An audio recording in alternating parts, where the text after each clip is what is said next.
불쌍을 당할 때라는 제목으로 말씀을 나누셨습니다. 하나님이 예루살렘을 지키려고 하셨지만 예루살렘 성문을 열어보니까 강도의 소굴이 없었습니다. 결국 뭐 때문에 예루살렘까지도 무너졌다고 하셨으냐, 결국 부상 때문에 예루살렘이 하나님의 그 귀한 것을 바꾸고 우상을 지켜내지 못했다. 그와 같은 교훈을 가지고 있었는데, 같은 예루살렘이라는 그 한 군데를 하나님이 눈동자처럼 지키시고 보호하시기로 약속을 했었지만 결국은 그 약속이 포기된 것이 아니고 약속이 어디론가 이동되었다는 것을 오늘 본문을 읽어봤는데, 그게 이제 베들레헴입니다만, 그래서 하나님의 보물창고가 그 계시록 말씀이 있었어요. 이 미국의 도시를 돌아다녀봐도 그 성스러운 이름을 딴 나라들이 많이 다르게 있어요. 뭐 이렇게 하나님의 말씀으로 시작된 그런 나라들이 많이 세속화되어 있고, 만약에 예를 들면 이제 샌프란시스코다 그러면 프란시스코 아닙니까? 그런데 그 처음에 그 거룩했던 이름의 도시가 오늘날에는 많이 다르게 있는 걸 볼 수가 있는데, 그래서 이 예루살렘도 그렇게 됐고, 근데 이들이 하나님의 그 중심, 그 성전에 모여서 자꾸 자칭 유태인이라고 이렇게 말했다는 거죠. 그 말 자체는 이제 끝났다 그런 거였다고 했어요.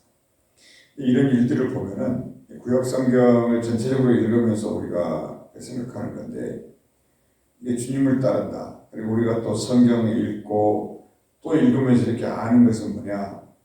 확실한 거 한 가지는 참 주님을 따른다는 이 길은 넓은 길이다, 좋은 길이다, 좋은 길이다. 이 문은 확실히 좋은 문이기 때문에 사람이 능히 들어갈 수 없고, 사람이 힘으로도 들어갈 수 없고, 사람의 어떠함이나 사람의 숫자가 많다고 해서 군대로 들어갈 수 있는 건 아니다. 단 한 가지의 방법은 성령의 인도가 아니고서는 이 천국문은 알 수도 없고 볼 수도 없고 만질 수도 없겠구나라는 그런 생각이 들더라고요. 냄새조차 맡을 수 없는 거죠. 그러니까 이스라엘 백성이 그 예인데, 자기들 코앞에 하나님의 말씀이 떨어져 있고 하나님이 선지자를 보내고 예언자를 보내고 또는 꿈이나 환상 가운데 하나님이 어떤 사인을 보내주고 손에 이렇게 쥐어줘도 그 중요함을 잘 몰랐던 것 같아요. 일단 눈에 보이는 거, 하나님 나라가 이렇게 눈에 보이는 어떤 표시나는 세계인 줄 아는데 그렇지 않았다. 하나님이 표적을 보여주신 것은 구유에 누이신 어린 아기 예수, 이게 표적이라고 그랬어요. 그러니까 다른 표적은 없어요. 그것만 표적이었는데, 그래서 예수 믿는 우리가 해야 될 첫 번째 기도 제목은 성령을 받는 거다.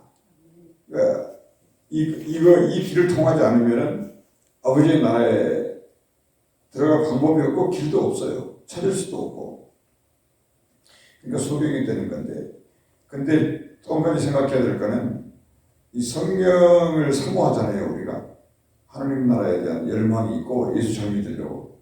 근데 성령을 받기 전에 우리가 생각해야 되는 건 뭐냐면, 이 성령을 모를 때는 받으면 굉장히 좋거든요. 굉장히 익사이팅하고 하나님과 무슨 컨택이 생긴 것 같고, 그런데 조금 지나면 이 성령을 받는다는 것은 뭐냐면 좁은 문으로 하나님이 인도하시겠구나, 이거를 각오를 해야 된다는 거예요. 이 부분을 구약 성경이 많이 놓쳤다. 이 성령이 좁은 문으로 인도를 해야만 이 믿는 사람들이 하나님의 얼굴의 역할을 할 수 있다, 그런 것입니다.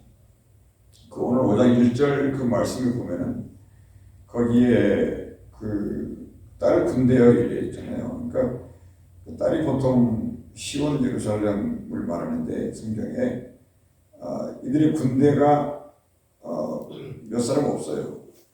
그래서 있는 사람 없는 사람을 다 지금 모았는데, 모아서 뭐를 해보려고 그러냐면 그들을 에워싸고 있는 이방 군대의 어떻게 마지막 보루로서 이 대적을 하려고 이제 딸 군대가 모여 있는 상황이에요. 근데 이방 군대들이 지금 예루살렘을 에워쌌다, 그런 분위기인데, 그래서 5장 1절까지가 이제 미가서의 중간 부분입니다. 그리고 5장 2절부터는 이제 상황이 완전히 바뀌는 장면이에요. 그러니까 무슨 얘기냐면 예루살렘 시대는 5장 1절까지 끝났다 그걸 얘기하는 거예요. 예루살렘 시대. 그리고 다른 시대로 넘어간다. 오늘날로 말하면 뭘까요? 이제는 베들레헴이다 이 말이에요. 예루살렘을 아무리 이게 막으려고 해봤지만 안 됐다. 내부적으로 붕괴돼 버렸다는 거죠. 내부적으로. 그러니까 우리가 보통 둘러싸였다고 느낄 때가 있습니다. 인생 살면서 무슨 이유들이 하여튼 있어요. 그런데 이거 똑같은 겁니다. 천하의 예루살렘도 둘러싸이고 왜 둘러싸였을까요? 예루살렘이 너무너무 소중한 게 많이 있으니까 그 안에. 이 세상에 있는 것은 소름으로 꽃을 심는다고 이따가 없어지는 거잖아요. 그런데 예루살렘 성 안에 있는 것은 영원히 없어지지 않을 것만 있었다는 거예요. 근데 그러니까 사람들이 그걸 알고 또 세상의 패권들이 그걸 알고 악한 머리들이 그걸 아니까 이 예루살렘을 날마다 흔드는 거죠. 우리가 만약에 하나님의 살아있는 말씀을 가지고 산다면 날마다 우리를 흔든다고 보시면 돼요. 오늘 말씀 그걸 우리가 잊지 않았으면 좋겠어요. 5장 1절 말씀이 아무것도 아니고 지나가는 것 같은데 이런 사람들이 이 베들레헴 에브라다를 기다리는 사람들입니다. 그걸 놓치지 않아야 되고 그래서 뭔가 이렇게 우리가 사면 초과에 몰려있다. 그리고 앞으로도 못 가고 뒤로도 못 간다. 이걸 이제 진퇴양난이라고 그러는데 이러지도 저러지도 못할 때가 있죠. 근데 이때가 성도들에게는 중요하다. 우리가 뭔가 이렇게 둘러싸여 있다고 생각이 들 때가 있잖아요.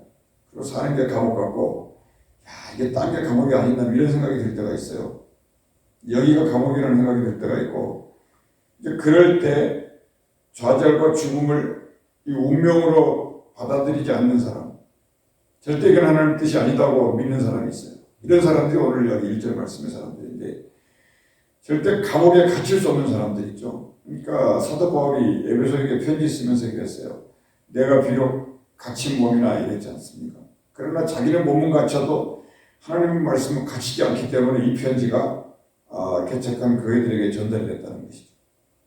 그래서 그 모든 이 좌절과 인생의 운명이 좌절이에요. 그냥 인생의 운명이 그런 건데 언제든지 첫 번째 기도 제목으로 바꿔야 돼요. 순간적으로 모든 아픔과 좌절과 꼬이는 거, 복잡한 거 이런 건 그걸 가지고 신음하고 움직일수록 몸에 병이 생기고요. 일이 안 돼요. 그러니까 무조건 기도 제목으로 바꾸자. 첫 번째는. 그리고 두 번째 할 일은 말씀을 찾아야 돼요. 성경에서. 그냥 말씀 덮어놓고 기도 제목을 생겼다고 해서 그거 가지고 막 부르짖어 기도하는 그럴 수도 있는데 그 응답이 빨리 없어져요. 분명히 하나님 응답하실 것 같은데 한 하루 이틀 지나가면 또 원위치가 돼버려요. 그래서 그거를 해결하는 방법은 두 번째로 하나님의 말씀을 열어서 내 상황과 현실에 맞는 내 상황과 현실을 돌파해 나갈 수 있는 하나님의 말씀을 찾아야 돼요. 부지런히 찾아야 돼요. 그게 이제 여호와를 찾는 방법이에요. 여호와를 찾으라 그러잖아요. 그게 말씀을 찾으라. 그 말씀을 딱 찾으면 성령의 빛을 비추면서 그 말씀이 내 앞에 놓여있는 위기를 돌파해 나갈 수 있는 능력이 되거든요. 그럼 그 말씀을 가지고 하나님 앞에 나오라고 그랬어요. 호세아 14장 2절에. 그 말씀을 가지고 내게 나와. 그러면 그 말씀을 갖고 나와서 그 말씀을 방언으로 기도하듯이 계속 그 말씀을 반복해서 읊는 거예요. 하나님은 살아계시라 이러면 하나님은 살아계시라 하나님은 살아계시라. 그럼 그 말씀 기도가 변해서 성령의 능력을 따라 그게 방언으로 바뀌는 수가 있어요. 그러면 그 방언 속에서 하나님의 뜻이 내게 알려진다고요. 그러면 좌절과 죽음과 둘러싸임에 대한 이 눈물의 시간을 헤쳐나가게 되는 거죠. 다시 말씀드리면 그냥 말씀을 찾지 않고 기도하라 그래서 기도하러 나왔을 때 응답이 됩니다. 반드시. 근데 그 응답은 며칠 못 간다. 그러나 그 응답이 내게 있어서 반석같이 되려면 하나님의 말씀을 찾고 하나님의 말씀을 두드리고 하나님의 말씀을 구하고 이러면서 발견된 말씀을 들고 그걸 가지고 하나님 앞에 나와서 뜻을 묻고 이 말씀을 따라 내 말씀이 되면 그게 뭐라 그러면 그걸 보고 성령의 능력이다 이렇게 말합니다. 그 세 번째 그런 식으로 하나님 앞에 나가는 사람 이 사람이 누구냐면 하나님을 만난 사람들이었다. 이렇게 말합니다. 그리고 그 사람이 하나님의 그 속마음, 하나님의 속사정을 아는 성령의 사람이에요. 왜 그럴까요? 하나님의 속사정이 뭐였냐면 우리를 때로는 치시고 우리를 때로는 광야에 던져놓고 우리를 불구덩이에 그냥 포기한 것처럼 보였지만 우리 하나님의 속마음이 뭔가요? 여호와를 찾자. 나를 찾자. 내게 오라 그것이었어요. 근데 여호와를 찾는데 금식성회는 많이 하는데 사람들이 하나님의 말씀을 찾는 것은 게을리했다는 거예요.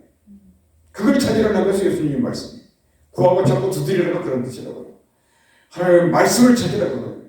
그게 하나님이에요. 말씀 속에 들어와서 하나님의 나라로 들어오라 그런 뜻이에요. 믿습니까? 그래서 하나님의 속마음은 여호와를 찾으라. 찾으라 말했어요. 찾아라. 지금은 구원의 때다. 지금은 은혜 받을 때다. 그런 거예요. 찾으라 그러니까 누가 막 죄죄 하는 얘기 아니라고. 예수님이 죄죄 하는 줄 모른다고 그러잖아요. 그러니까 말씀을 찾고 나와 접촉된 사람. 너희와 내 사이에 하나님의 말씀이 있다는 거거든요. 기도는 말씀을 들어가기 위한 통로라는 거예요. 이걸 조심하시죠. 그러니까 고린도후서 4장 예를 들면 8절 9절 같은 말씀을 우리가 발견했다고 쳐요. 그러면 그 말씀을 붙잡고 나가면 죽음처럼 둘러싸인 것 같은 두려움을 이겨낼 수가 있다는 거예요. 그러니까 자꾸 이렇게 그 옛날식의 기도는 도움은 돼요. 그 옛날식의 기도는 하나님의 말씀으로 열고 들어오는 문이에요. 이걸 잊지 말아야 돼요. 그 위에 누이신 예수님의 몸은 하나님의 말씀을 열고 들어갈 수 있는 표적이었다고. 이게 누가복음 2장에 써 있어요. 9절인가 19절인가 써 있는데 아무튼 이 사도 바울이 이걸 얘기했어요. 우리가 사방으로 우겨쌈을 당하여도 낙심치 아니하고 답답한 일을 당하여도 낙심하지 아니하고. 그러니까 의심과 낙심의 전문 이게 저격수가 마귀예요. 아주 100m, 200m, 500m에서도 저격을 해버리니까. 그러나 낙심하지 말자. 핍박을 받아도 버림받지 아니하고 거꾸로됨을 당해도 망하지 아니하고 이렇게 말했습니다. 이게 세상에 눈에 보이는 전쟁이 아니죠. 이건 영적인 전쟁을 얘기하고 있죠. 그러니까 일단 영적인 전쟁은요. 긴장이 필요한데 적들에게 둘러싸여 있구나 내가. 이걸 전제를 해놓은 거예요. 영적인 전쟁을 하는데 그냥 나와가지고 하나님 축복해서 나를 도와주시고 인도해주시고 이렇게 이 세상 전쟁이 안 돼요. 아니 그동안 예수님을 믿고 말씀을 듣고 기도를 하고 찬송한 게 하루 이틀이 아닌데 그것들이 전부 내게 무기였고 내게 있어서의 성벽이었고 그런 거였잖아요. 그런 거를 동원하는 거예요. 그런 거를 동원해라. 말씀을 막 끄집어 내려는 거예요. 네 속에 있는 에너지를 끄집어 내려는 거예요. 그렇게 싸우는. 일단 영적 전쟁은 일단은 내가 적들에게 둘러싸여야겠구나. 이 적들이 얼마나 막강한지 수십만 대군이나 나를 지금 둘러싸고 있는 거예요. 그런 말씀들이 많이 있죠. 그러니까 예뱀이나 마귀가 이 기도하는 중에 달라져요. 근데 어쩔 때는 성전 입구에 들어올 때부터 마귀가 따라붙어요. 근데 그럴 때는 이게 이 기도에 힘이 생기거든요. 이게 마귀들이 달라붙지 않잖아요. 사람 조금 기도하다 그냥 졸아요. 어제도 기도했는데 이렇다고. 근데 또 이렇게 이제 점점 하나님 앞으로 다가가면 올수록 하나님 앞에서 마귀들이 기도하는 사람을 따라붙는다니까요. 그리고 기도할 때 이렇게 싹 하면서 이렇게 따라와요. 기도하고 앉아있는데. 그럼 그때 졸겠어요? 불이 짓겠습니까? 불이 질 수밖에 없어요. 불이 났거든요, 지금 집에. 그러니까 불을 짓는데 그 뱀이 처음에는 어떻게 보일까요? 굉장히 순하게 보여요.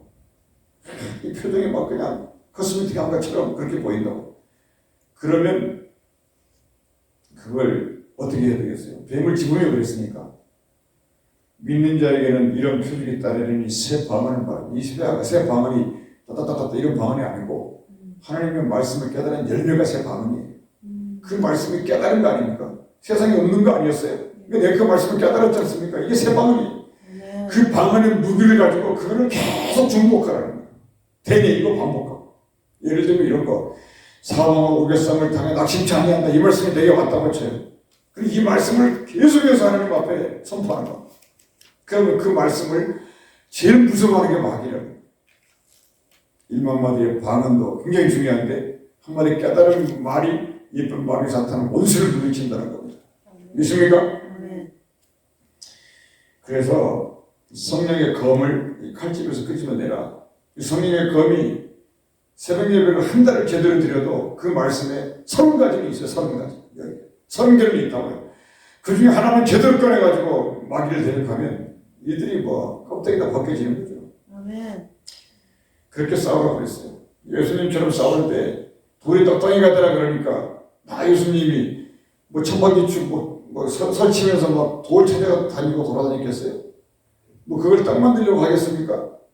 그렇게 안 했다고요. 그러니까 우리는 꼭 그런 식이에요.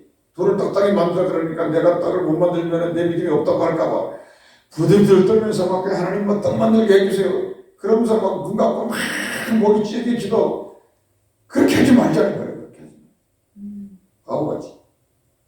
어린아이처럼. 그러지 말고 하나님의 말씀 성령의 검을 가지고 싸우고 그 말씀을 하나님께 주세요. 그걸 찾아야 돼요. 그걸 찾으라고요. 눈이 빠져요. 그래서 예수님이 입에서 말이 나오잖아요. 하나님 입에서 나오는 말씀으로 산다. 떡으로만 사는 게 아니라 그 한마디로 그냥 마귀가 거리가 좀 도망가. 그래서 조금 있다가 마귀가 또 와요. 예수님 얘기. 그래가지고 뭐 절하라 이상한 얘기 또 하고 또 와가지고 또 뭐 성경 꼭대기에서 뛰어내리려 그러고. 그러니까 마귀가 이제 돌이 떡덩이가 되라 이만한 성경이 없잖아요. 그러니까 가가지고 말씀 막 구석에서 찾아왔어요. 예수님.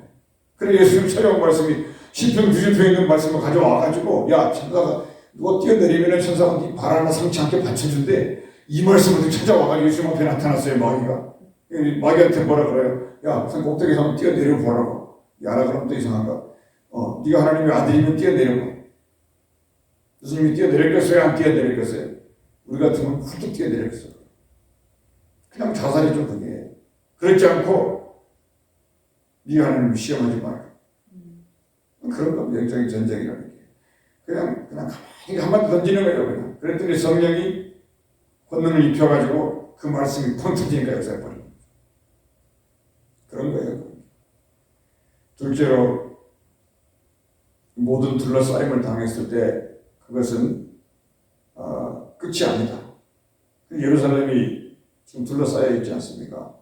그건 하나님이 지금 어떤 악한 것들이 칭칭 감고 있다는 거랑 똑같아요.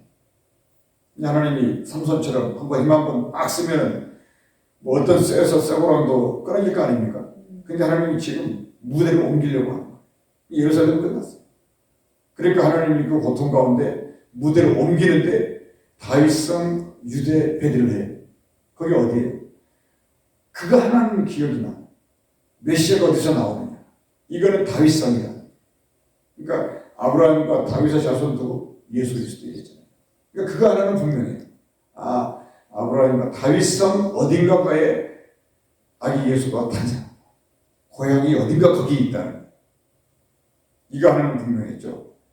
그런데 이들은 성경을 그렇게 읽고 연구했는데도 아기 예수가 베들레헴 에브라다에 태어난 것을 알려준 사람이 없었어요.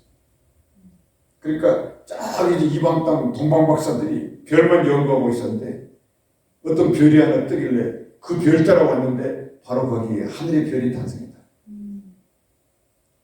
근데 이 사실은 비밀 아닙니까? 적어도 이스라엘 사람들은 이방은 취급도 안 해요. 이해돼요? 저들은 전부 미신이고 우상이고 주상이고 주술이고 신전이고 사단의 회고 자칭 뭐 어쩌고저쩌고 이렇다. 근데 그들이 무슨 말을 해도 한마디도 의미가 없는 겁니다. 근데 어떻게든 성경에서 이걸 찾아냈어야 되는데 안 찾아요. 근데 동방박사들이 이거죠. 이게 하나님이 하신 일이죠. 아멘. 그런 근거가 많이 있잖아요. 고레스가 이방 왕이잖아요. 근데 그를 통하여 거기다 기름 부어버려요 하나님. 우리가 그런 사람들 이방인 다리오 왕을 회개시키고 느부갓네살을 회개시키잖아요. 결국은 하나님이 그들을 통해서 하나님을 찬양하게 만들어요. 그러니 동방목사 쓰는 거는 아무것도 아니에요. 근데 그들의 눈에 발견되게 한 거 아닙니까? 그 고향이 베들레헴 에브라다예요. 거기에서 예수님이 탄생했다고. 그러니까 태어난 장소는 확실히. 근데 태어난 날짜는 아무도 몰라요. 마치 모세의 무덤이 어디 있는지 아무도 모르듯이. 하나님이 보여주면 아는 거고 안 보여주면 우리는 영 성경으로 그냥 살다 그냥 그러되는 게 맞는 거예요. 어쩌면 되는 게 아닙니다. 그래서 여러분, 그러나 분명한 것은 끝이 아니고 기회다 이렇게 생각하시고, 예루살렘도 내부적으로 붕괴했으니까 이 세상은 전부 내부의 적 때문에 무너져요. 알아요? CEO들, 대기업들이 전부 내부의 적들이 무너져요. 첩자들이 계속 깨지고 이렇게 돼요. 그래서 우리는 내부적으로 첩자가 되는 게 아니라 어떻게 해서든지 하나님은 벌써 예루살렘 시대를 끝내고 다윗성 어디 먼 끝털이 어디 있었어요. 에브라다가 동쪽 8km라 그랬으니까 거기에서 이 메시아가, 근데 지금 그 메시아를 만날 마지막 사람들이 5장 1절 이 사람들이에요. 굉장히 이 말씀 1절은 별로 주석도 없습니다. 그냥 딸 군대에 넣은 때를 모아서 어쩌겠다는 거예요. 지금 20만 30만 대군의 예루살렘을 에워싸고 있는데 그 예루살렘 성 지키는 무슨 성을 지키는 파수꾼 정도 있을 거라고 이들이 모여가지고 이제 기도하는 거죠. 이거 어떻게 할까요? 막 그러니까 기도해서 화가 나니까 막대기를 들어가지고 이따가 이렇게 재판을 하고 사기치는 이들을 그냥 빤대기 치는 거죠. 지금 막 분노에 막 꼭지에 이른 거죠.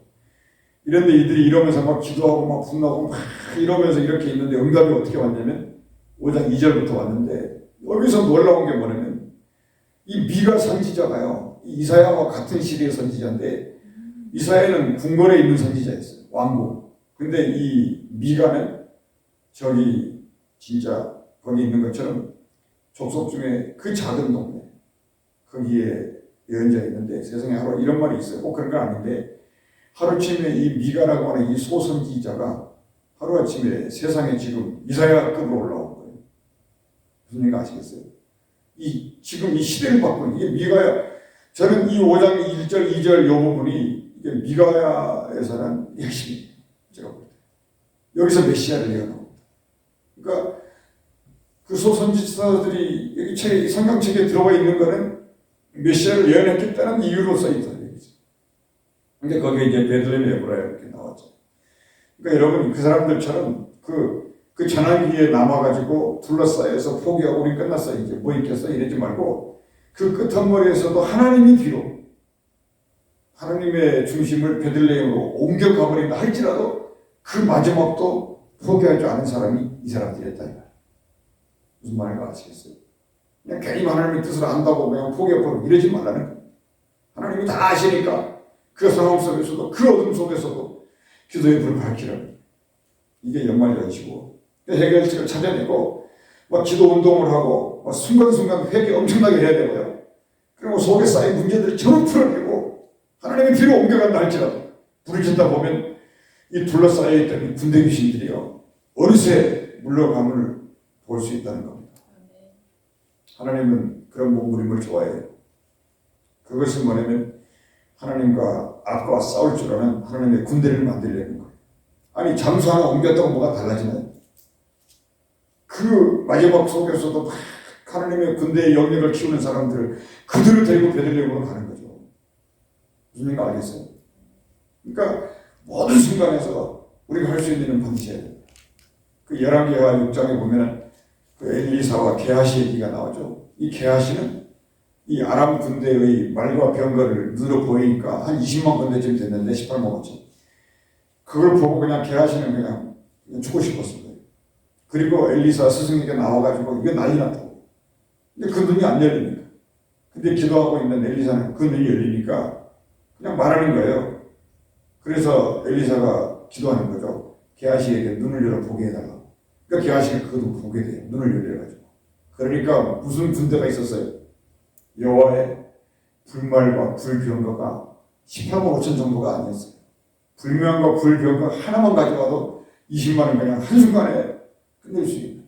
마치 그 삼손이 조그만 턱뼈 하나 가지고 그 무슨 그 하나의 마을을 없애버리잖아요. 그런 것 같이. 눈을 뜨는. 이 시편 3편에 다윗이 기도할 때도 다윗은 너무 고통스러워 이렇게 기도했어요. 천만인이 나를 둘러칠지라도 두려워하지 아니하리라. 이 천만인은 성경에서 뭐냐면 이스라엘 모든 백성을 통틀어서 말할 때 천만인 일으킨 거야. 그러니까 다윗은 그러진 않았겠을지라 할지라도 정말로 그 고난의 세월 지나면서 천만인 이스라엘 전부가 자기를 포기한 거죠. 그때 사울 같으면 백성들에게 여론을 물을 거예요. 야, 어떻게 해야 되겠니? 그런 바보가 사람들 눈치 보고 그러고 있을 거라고. 그런 사람 앞에 이스라엘을 세우지 않아요. 다윗이 천만인을 둘러싸여 있고 다른 사람 남았다는 그 코너에 몰려있을 때 다윗이 어떻게 했어요? 백성들 안 봤죠. 하나님 앞에 그 주님 살길을 찾아달라고 기도했으니까 이 사람 때문에 이 반석 위에다가 이스라엘을 세운 거 아니겠습니까? 그러니까 여러분, 왜 이런 말을 다윗이 했을까요? 깨닫자는 거예요. 뭘 깨닫자는 거예요? 다윗이 지금 뭘 들고 있으니까? 다윗이 자연인입니까? 다윗이 뭐 사울 같은 뭐 이름 갖고 석자 갖고 있는 사람이 아니에요. 다윗이 하나님의 말씀을 가지고 있는 사람이에요. 그 말씀 하나 때문에 그 말씀을 붙들고 있겠다 그 말입니다. 지금 다윗이 말하는 거예요. 천만인 나라를 둘러싸도 내가 해를 받지 아니하면 나는 해를 할 수 있는데 내가 가지고 있는 이 말씀이 나를 붙들고 있다 그 말이에요. 그래서 하나님 앞에 기도할 때 이런 걸 계속 깨달음을 받는 거예요. 그게 선포가 되고 말씀이 되고 내가 되고 이게 신앙이에요. 세상이 그래요. 많은 책임을 맡을수록 이 둘러싸임이 많아져요. 그러니까 세상도 그런 거거든요. 대통령은요 지금도 숨도 못 쉬어요. 처리가 꽤 너무너무 많습니다. 좋아요. 인정합니다. 그러나 하나님 나라에서도요. 뭐 그보다 더 많은 일들이 우리를 둘러싸고 있어요. 이 결정할 게 너무너무 많고 기도할 게 많고 상상이 안 가. 그러니까 뭐 한 사람을 뭐 어떻게 그것도 불가능해요. 그런데 우리가 기도를 안 한다. 그냥 뭔 일이 생기면 그냥 물러나 있다. 이건 안 되는 거죠. 그러니까 예수님은 십자가에서 그냥 엘레니 라마 사막더니 할 수밖에 없는 거예요.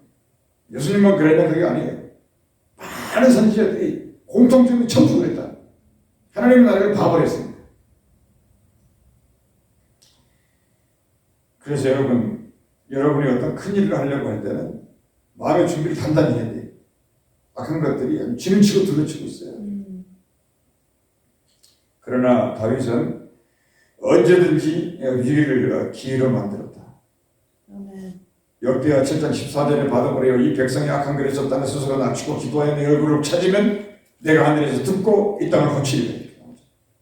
그 말씀을 외워서 어디다 쓰겠습니까? 기도하러 나와서요. 그런 말씀을 계속 찬양하듯이 막 불러요. 아까 막 불러가고 예레미야 29장 12절을 봐도 하나님의 계획은 재앙이 아니라 뭐다? 평안이다. 그러니까 여러분 기도하실 때 언제 응답이 오냐면 이렇게 와요. 이 기도할 때 이런 말씀을 붙들고 막 이렇게 대뇌이지 않습니까? 그러면은 나는 그 말씀을 가지고 기도를 하고 있는데 하나님은 내 속에서 뭔가 말씀이 떠오르게 하신다. 이게 싹 떠오르게. 그게 응답이에요. 그러면 그런 거는 어둠 속에서 막 볼펜을 찾아가지고 막 공책에 적고 이게 내 말씀이구나. 그 말씀을 붙들고 계속 기도하면 뭘 본다요? 영광을 봐요. 그래서요, 하나님의 나라는 억지로 되는 나라가 아니고 절대 그렇게 되지 않아요. 사사롭게 되지도 않고 뭐 물질로도 돈으로도 그런 냄새나는 걸로 되는 게 아니라고 절대. 근데 거기에 노예로 살고 있으면 우리가 얼마나 냄새가 나게 사는 것이. 그러니까 하나님은 말씀에 기름을 부어요.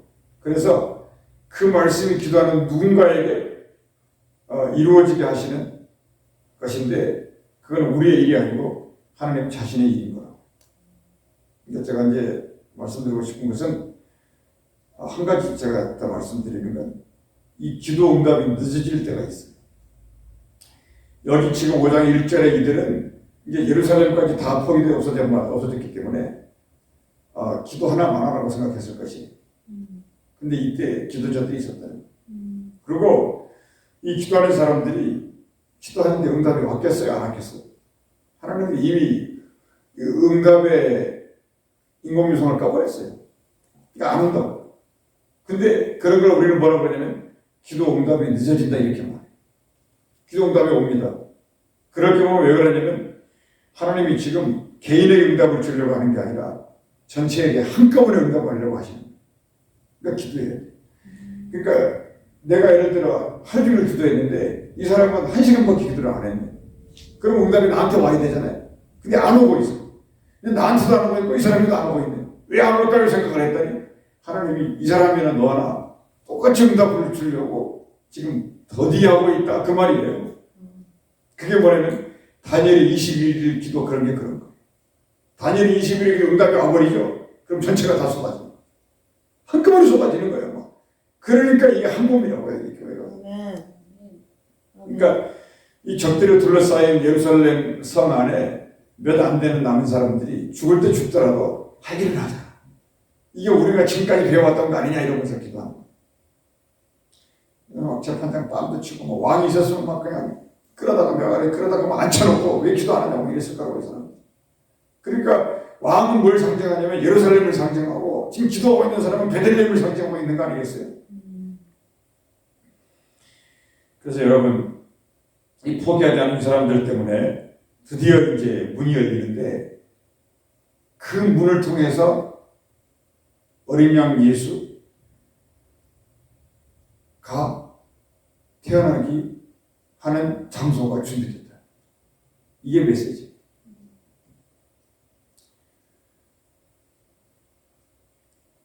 제가 이 5장 2절 말씀을 예전에 많이 알고 있었는데 이 2절 말씀을 보자마자 너무너무 이게 제가 감동이 많이 와서 베들레헴 에브라다야 미가 선지자 입에서 한 말 아닙니까 이게? 이 미가가 이 말을 한 거 이 말을 그러니까 이 미가는 하나님의 선지자 맞아요. 가짜 선지자들이 성경에 얼마나 많습니까? 맞다고. 이게 도양처럼 설치파이 된 거. 미가 선지자 입에 이 말이 있었어. 이 말이 이 메시아가 온다는 이 말이 미가 선지자 입에 있었다고요. 그러니까 예언자가 가지고 있는 말씀이 이거 뭐 온 세상을 죽어서 살 수 없는 거야 이게. 그러니까요. 하룻밤새 이런 일이 벌어졌어요. 그러니까 베들레헴의 선지자가 되었다. 그러니까 미가는 베들레헴의 선지자. 그 베들레헴이 예수님의 고향이 되어버리고 베들레헴은 여러분 아시겠지만 그게 떡집이라는 뜻이에요. 떡집.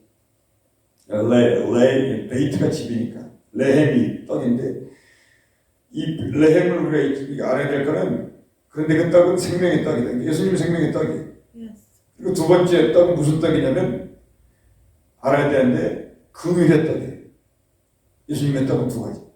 그러니까 생명의 떡이기도 하고 무슨 떡이기도 하다. 금일의 떡이기도 하다. 왜냐하면 레헴이라는 단어가 이 여인들의 자궁을 말해요. 이게 거기에서 뭔가 탄생. 거듭나라고 예수님이 거듭나라는 말이 그 말이에요. 그러니까 하여튼 이 다윗성에서 그렇게 됐다. 그러니까 메시아 구세주에 대한 예언자들의 예언을 믿고 기다리고 따라왔던 이 개인과 가문들을 모두 그 가문들은 예수를 만났어요. 정말 이해가 되세요? 그러니까 800년 후에 예수님이 오시는데 800년 전부터 아브라함 때부터 계속 이런 믿음을 갖고 보이진 않았지만 메시아 믿음을 갖고 아버지 돌아가시고 할아버지 돌아가시고 자식에게 물려주고 야 메시아 온다. 그럼 자식이 또 그걸 받아가지고 메시아 올 거야. 그 제너레이션 이렇게. 근데 미가 입에서 드디어 밝혀지는 거잖아요. 근데 이 말을 누가 믿었을까요? 너.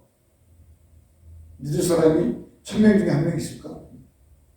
그래서 이걸 지금 이 말씀을 툭 끌어올려가지고 이걸 잡아채는 거예요. 그래서 이 말씀이 어떻게 되냐면 제 손에 지금 물컵이 있잖아요. 미가서 5장 2절 말씀이 손에 붙잡혀 있는 말씀이에요. 이거를 가지고 전달해가지고 후손 이 지금 미가가 모레셋의 사람 아닙니까? 모레셋 동네의 그 가문의 사람들이 계속 이걸 물려주고 예수님이 언제 태어난지는 모르지만 2000년에 태어났다고 해요. 2000년 전에 태어났는데 1999년 0시에 예수님이 딱 눈앞에 나타났는데 이걸 들고 왔는데 이걸 들고 이분이 예수님이라고 들이댔어요. 예수님 앞에. 예수님이 보고 뭐라 그러겠어요 그때? 아, 이 물병이 나다 이건다. 이게 믿음이에요. 이게 믿음이라고. 그러니까 여러분 이 미가서 5장 2절의 이 말씀을 붙들고 수천 수만의 사람들이 달려가고 있다. 이게 오늘 말씀에 베들레헴 에브라다의 5장 2절에 너는 유다족 속중에 작을지라도, 작으니까 희망이고, 이스라엘을 다스릴 자가 내게서 내게로 나올 것이다. 잘 보면 내게서 내게로 나올 것이라고 했죠. 그러니까 이 예수는 누구냐면, 입에서 뭐가 나오냐면 말씀이 나옵니다. 여기서 나온다는 단어가 그거예요. 예수는 그럼 뭔데요? 물어보죠. 그 입에서 말씀이 나옵니다. 이 말씀이 철장 권세. 이 말씀이 쑥 나가면 그냥 다 끝나. 지금 그런 말씀이 어디 있어요? 나올 것이라 그의 근본은 상고에 영원에 있다. 히브리서의 말이 있죠. 그는 어디서 왔는지도 모르겠고 어디로 가는지도 모르겠다. 이게 그리스도예요. 그러니까 여기 확실히 베들레헴 에브라다 예수 그리스도까지, 그리고 나온다라고 하는 성령 말씀까지 삼일체가 다 들어있네. 이런 말씀을 붙들고 능력 안에 사시는 여호와 되시길 바랍니다. 오늘 오신 우리 아버지 하나님, 하나님의 말씀이 살아고 능력이 있기 때문에 이런 말씀을 붙들고 기도하는 중에 주의 나라에, 주의 권능에, 주의 말씀에 붙들려 살 수 있는 저희들이 되게 하여 주시옵소서. 주 예수로 기도합니다. 아멘.